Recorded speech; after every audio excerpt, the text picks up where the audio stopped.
November 24th, 1971. The day before Thanksgiving. In the damp, grey chill of Portland, Oregon, a man vanishes into a storm, leaving behind one of America's greatest unsolved mysteries. It begins here. A man, nondescript and calm, approaches the Northwest Orient Airlines counter. He gives his name as Dan Cooper and pays with a $20 bill for a one-way ticket to Seattle.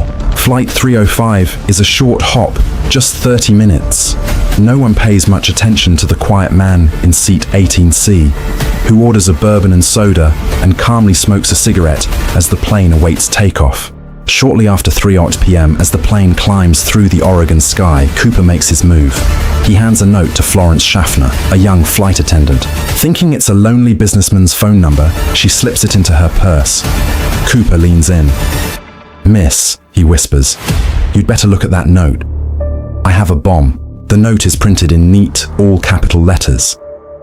"I have a bomb in my briefcase. I will use it if necessary. I want you to sit next to me." As she sits, he calmly opens his attaché case, just enough for her to see a terrifying sight. A mass of wires and red-colored sticks connected to a large battery. His demands are relayed to the cockpit: $200,000 in unmarked $20 bills and 4 parachutes. The crew alerts authorities on the ground. A hijacking is underway. For the next 2 hours, Flight 305 circles Puget Sound, buying time for the FBI to gather the ransom and parachutes. To the other passengers, it's just a mechanical delay. On the ground, a frantic scramble. FBI agents rush to Seattle banks to gather 10,000 $20 bills. Each bill is photographed on microfilm, its serial number recorded. At 5:39 p.m., the plane lands at Seattle-Tacoma International Airport. Cooper demands it be parked on a remote, dimly lit taxiway, away from the terminal and any potential snipers. The exchange is made. A single airline employee approaches the aircraft with the money and parachutes. Cooper, ever cautious, has the window shades kept down. Once the ransom is aboard, Cooper keeps his word. The 36 passengers are released, disembarking into the cold Seattle night, unaware of the drama that unfolded just feet away. But the ordeal is not over. Cooper keeps the flight crew and one attendant, Tina Mucklow, on board. His new destination, Mexico City, with a refueling stop in Reno. He specifies the flight plan precisely. They must fly below 10,000 feet, with the landing gear down and flaps at 15 degrees, keeping their speed under 200 knots. As the plane refuels, Cooper is calm, even polite. He orders another bourbon and attempts to pay for it. A bizarre moment of civility in the midst of a federal crime. At 7:40 p.m., the refueled jet takes off from Seattle, climbing slowly into the stormy night sky. 2 F-106 fighter jets scramble to tail the airliner, but visibility is near zero. Now alone in the main cabin, Cooper begins his final preparations. He uses cord from one of the parachutes, possibly to tie the heavy money bag to his body. He instructs the remaining crew to stay in the cockpit and not to communicate with him. The last they see of him is a man preparing to step into nothingness.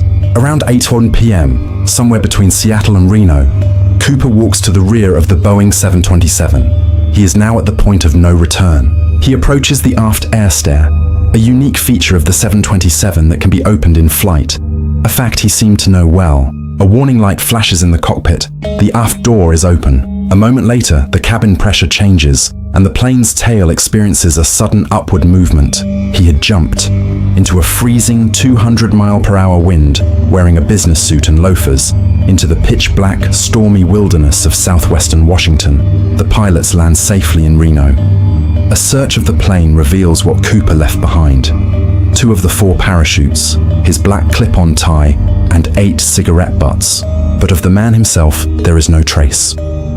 Dan Cooper, the man the press would mistakenly dub DB Cooper, had vanished into the storm. The largest and most exhaustive manhunt in FBI history begins. The investigation, codenamed NORJAK, would span decades and generate thousands of leads. The search area is vast and unforgiving, a rugged, heavily wooded wilderness. Ground searches begin immediately, but the terrain and brutal weather are a formidable challenge. The FBI theorizes that Cooper couldn't have survived. He was not an expert parachutist. He jumped at night into a storm with a non-steerable parachute and unsuitable clothing. For years, the case grows cold. No body, no parachute, and none of the 10,000 mark $20 bills ever surface in circulation. The mystery deepens. Then, in February 1980, a breakthrough. An 8-year-old boy named Brian Ingram, digging in the sand on the banks of the Columbia River, makes a startling discovery. He finds 3 rotting bundles of cash, still held together by rubber bands. It amounts to $5,800. The FBI is called in. They meticulously check the serial numbers. It's a match. This is Cooper's money. The discovery electrifies the public and the investigation, but it raises more questions than answers. The money was found miles from the projected jump zone. How did it get there? Did Cooper land, bury some of the money, and escape? Or did the cash wash downriver over 9 years, finally settling on this sandbar?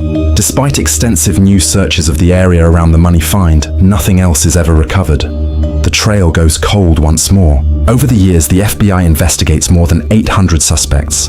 The list is a revolving door of intriguing possibilities. One of the most compelling was Richard Floyd McCoy Jr., a Vietnam veteran who staged a nearly identical hijacking just 5 months after Cooper's. McCoy also jumped from the back of a 727 with a parachute and a bag of cash. He was caught, but always denied being Cooper. The FBI eventually ruled him out. Another theory points to Kenneth Christensen, a former paratrooper and Northwest Orient employee who had knowledge of the 727 and the local terrain. His own brother became convinced he was Cooper after his death, but there was never enough evidence to prove it. The only physical evidence from the plane was Cooper's J.C. Penney clip-on tie. In the 2000s, new technology allowed for a deeper analysis. Scientists found particles of pure titanium and other rare alloys on the tie, suggesting Cooper may have worked in a specialized metal fabrication or aerospace facility. This clue pointed investigators toward a new profile, not a simple criminal, but perhaps a disgruntled engineer or a worker from one of the Pacific Northwest's many aviation plants. Yet, even with this new lead, the identity of the man who wore the tie remains elusive.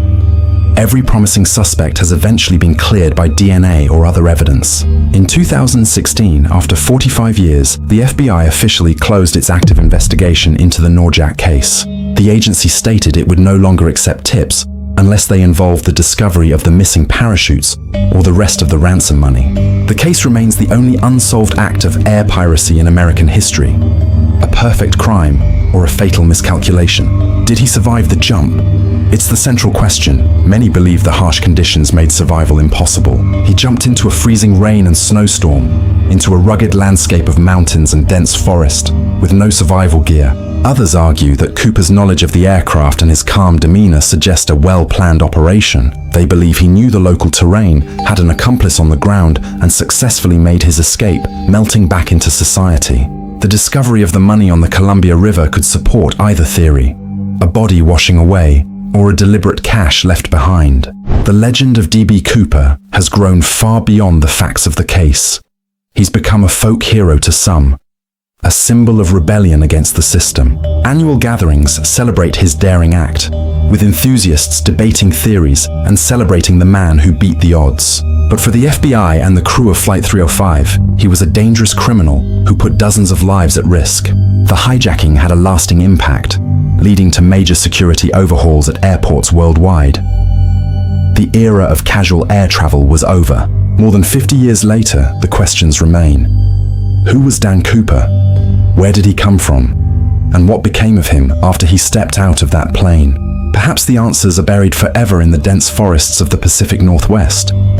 Or perhaps they washed away down the long, winding path of the Columbia River. Or maybe, just maybe, an old man somewhere knows the secret. The last keeper of the legend of D.B. Cooper, the man who vanished into the storm.